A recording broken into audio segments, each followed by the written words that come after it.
मुदखेड शहरातील भोकर रोड स्थित मदरसा हजरत उमर बिन खताब आणि मदरसा सयदा हाफसे येथे 20व्या वार्षिक उत्सव दिनांक 26 फेब्रुवारी सोमवार रोजी संपन्न झाला.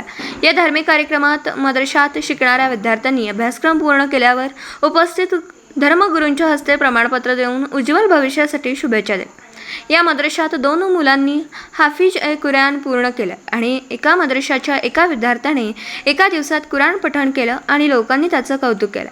भेटवस्तू देऊन त्याचा गौरव केला आणि त्या मुलींच्या मदरशात सुमारे 15 मुलींनी मोमिना अभ्यासक्रम पूर्ण केल्याबद्दल सन्मानित करण्यात आलं.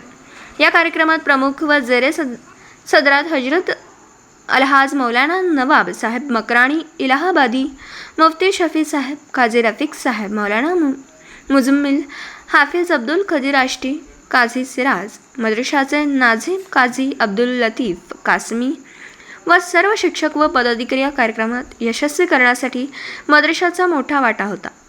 अस्तेजा यांनी परिश्रम घेतले. The name of Allah, the most gracious, the most merciful, honorable principal, chief guest, respected teacher and my fellow friend, Assalamu alaikum wa rahmatullahi wa barakatuh. Today my speech topic is Hajj. This is the holy pilgrimage of the holy places in Makkatul Mukarramah during 8, 9, 10, 11 and 12 date of Dhul Hijjah. It is first once in the whole life. The company of Mahram male is compulsory. It is first upon every very fierce and adult and healthy Muslim who has sufficient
दिवसभरातील घडामोडींचा आढावा घेण्यासाठी पाहत रहा N24 Marathi news channel.